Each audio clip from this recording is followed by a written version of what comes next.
cours de cette présentation, le but, ça va être de revenir un peu sur les éléments de fond, on va dire, sur l'épidémiologie et les raisons pour lesquelles le cancer du pancréas est si difficile à traiter, mais derrière, d'ouvrir sur les perspectives positives et les pistes d'amélioration pour les patients.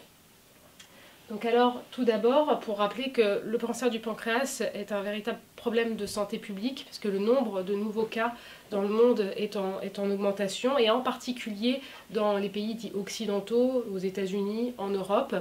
Et ce cancer va devenir, d'ici aux années 2030-2040, la deuxième cause de décès par cancer, tout cancer confondu, donc juste après le cancer du poumon. Donc c'est une vraie problématique et on le voit ici sur les projections, la mortalité par cancer du poumon diminue parce que justement on commence à le dépister plus tôt et puis qu'il y a des innovations thérapeutiques pour le traitement de ce cancer. Et le cancer du pancréas, celui qui est en violet, est en augmentation progressive en termes de mortalité du fait de l'augmentation du nombre de nouveaux cas et malheureusement de progrès thérapeutiques qui existent mais qui restent plus lents que dans d'autres cancers.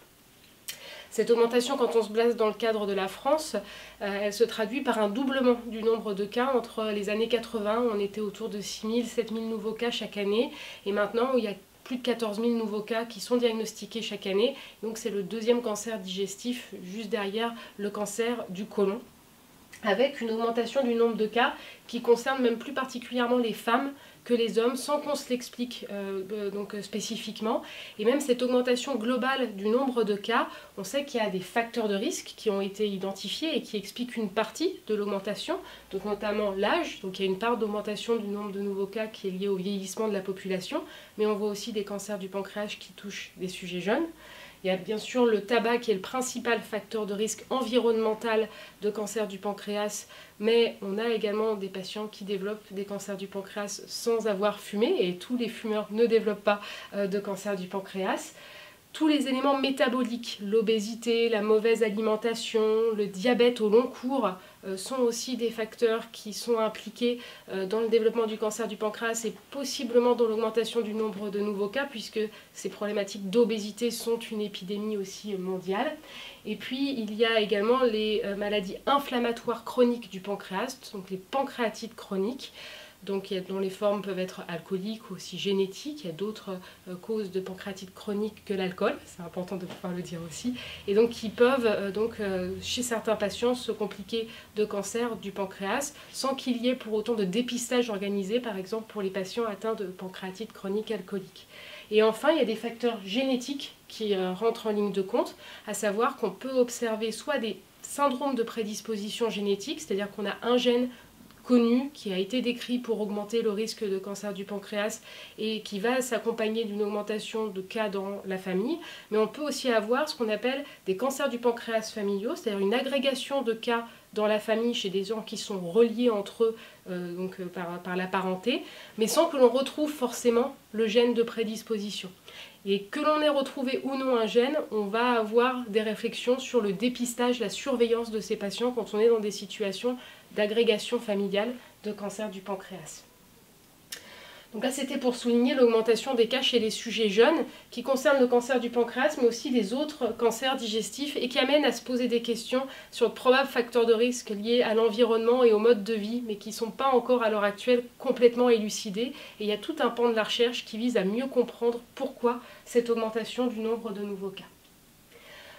Une des difficultés pour la prise en charge du cancer du pancréas, c'est que les diagnostics sont souvent tardifs, on l'a dit, et ces diagnostics tardifs, ils sont liés au fait que les symptômes que donne ce cancer surviennent le plus souvent quand la maladie est déjà avancée et ou sont des symptômes non spécifiques. Et donc il peut y avoir une forme d'errance médicale face à des symptômes auxquels les médecins ne vont pas avoir tout de suite le réflexe de penser au cancer du pancréas. Ça peut être par exemple des douleurs dorsales qui vont être explorées par des radios de rachis avant que l'on pense au cancer du pancréas, alors que le pancréas, du fait que c'est un organe profond, peut donner des douleurs qui vont dans le dos.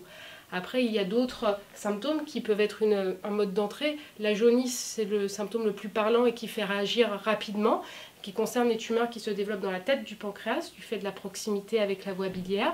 mais on peut aussi avoir des modes d'entrée du fait de la décompensation d'un diabète, chez quelqu'un qui avait un diabète équilibré auparavant, un événement thromboembolique, une phlébite, une embolie pulmonaire, ça doit pousser à faire des explorations pour rechercher un cancer si on a plus de 50 ans.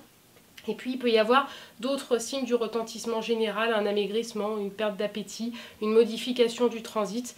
Et donc voilà, il faut pouvoir aussi augmenter la connaissance de la communauté médicale sur cette maladie pour y penser plus tôt et consulter quand on a des symptômes qui peuvent évoquer cela. Et ensuite, deux grands axes qui expliquent la difficulté à traiter le cancer du pancréas de par sa biologie. La première, c'est lié au fait que c'est un cancer qui donne des métastases très tôt au cours de son développement.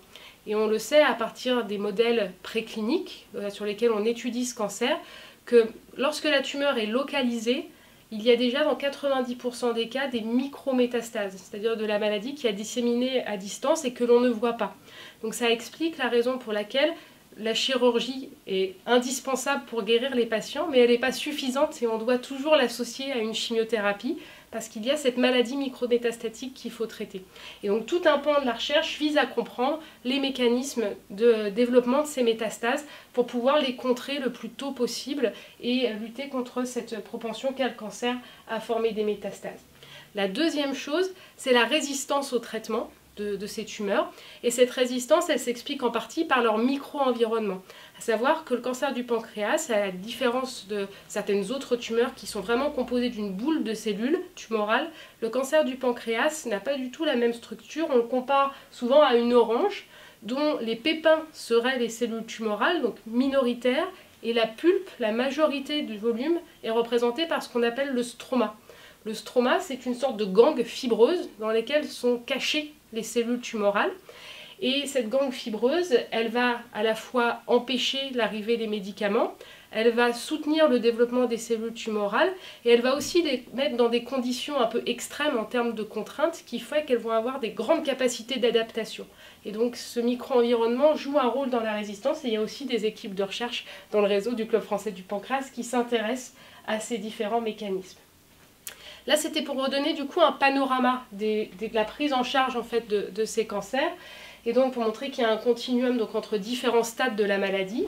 Il y a des tumeurs qui sont résécables, c'est-à-dire qui sont localisées et qui peuvent être opérées. À l'opposé du spectre, on a les tumeurs qui sont métastatiques et la majorité des patients sont diagnostiqués à un stade métastatique pour les raisons qu'on a évoquées plus tôt.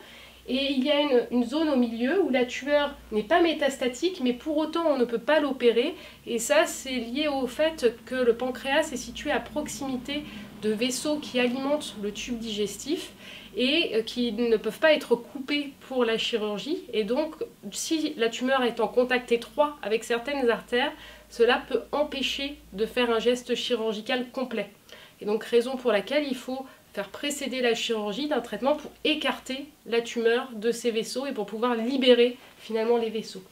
Et donc la prise en charge, elle repose sur la chirurgie pour les tumeurs qui peuvent être opérées. Comme on l'a dit, si la tumeur est un peu proche des vaisseaux, on va faire de la chimiothérapie avant la chirurgie. Dans tous les cas, on fera de la chimiothérapie après la chirurgie pour traiter les micrométastases. Et pour les patients qui sont métastatiques, le traitement repose sur la chimiothérapie.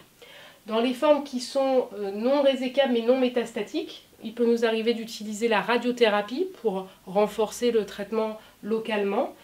Et dans tous les cas, quel que soit le stade, il faut associer à ces traitements oncologiques les soins de support, c'est-à-dire tout ce qui va accompagner les traitements du cancer, les traitements de chimio, de radiothérapie, de chirurgie, en termes de nutrition, d'activité physique, de gestion de la douleur, d'accompagnement psychologique du patient, des proches.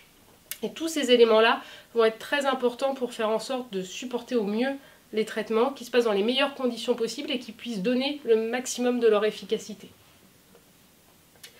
Donc si on voit maintenant un peu les pistes, donc on a des perspectives sur le développement d'un dépistage. Alors je vous le disais, il y a des populations de patients qui sont plus à risque de développer un cancer du pancréas, soit parce qu'ils sont porteurs d'un gène de prédisposition, soit parce qu'ils ont une famille dans laquelle il y a une agrégation, plusieurs cas de cancer du pancréas dans la famille, soit parce qu'ils ont des kystes dans le pancréas dont certains sont à risque de dégénérescence et qui vont justifier d'être surveillés.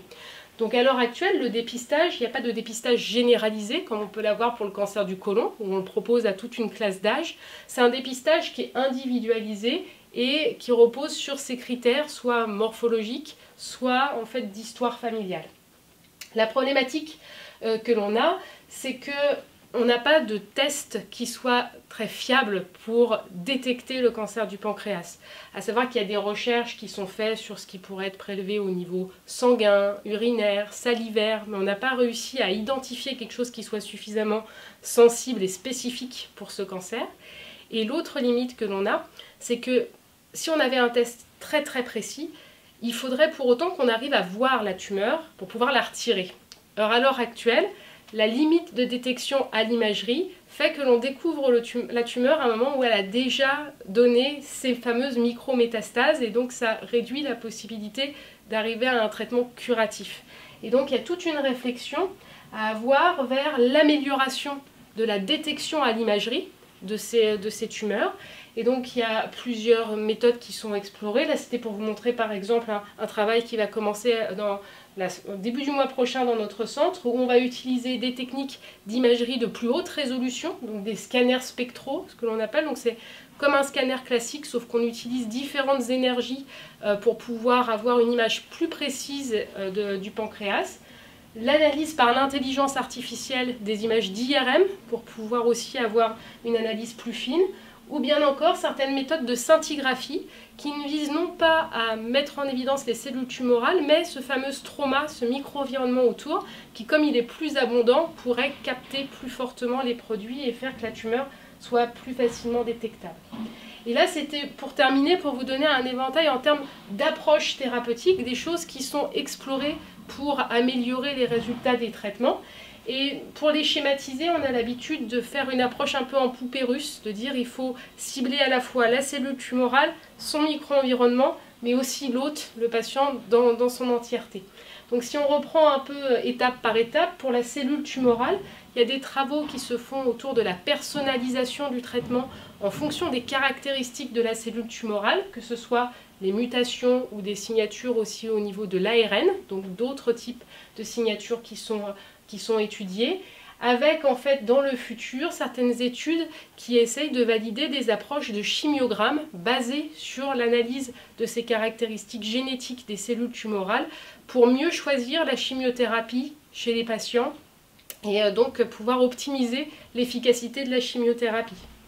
Ensuite, au niveau du micro-environnement, il y a différentes cellules qui sont présentes, il y a notamment les cellules immunitaires et il y a eu beaucoup de communication autour de certaines nouvelles modalités d'immunothérapie parce que l'immunothérapie classique ne fonctionne pas dans le cancer du pancréas à la différence des mélanomes ou des cancers du poumon. Mais il y a des nouvelles approches comme des approches vaccinales mais sur lesquelles il faut encore rester prudent parce que les données restent très préliminaires ou des approches de thérapie cellulaire qui sont aussi en développement dans le cadre d'essais cliniques. Par ailleurs, une autre cellule clé du micro-environnement, c'est les fibroblastes. C'est eux qui produisent cette gangue fibreuse. Et donc, il y a aussi des études qui visent à essayer de moduler ces fibroblastes pour les rendre plus favorables à l'effet des traitements. Et enfin, on sait depuis quelques années qu'il y a également des bactéries qui sont présentes dans la tumeur et qui pourraient être aussi un levier thérapeutique pour améliorer l'efficacité des traitements. Et donc, dernière chose, mais qui est, comme on dit, last but not least, l'importance de la prise en charge de l'hôte avec les soins de support. Et on sait que le cancer du pancréas est une maladie qui a un retentissement sur l'état général et nutritionnel.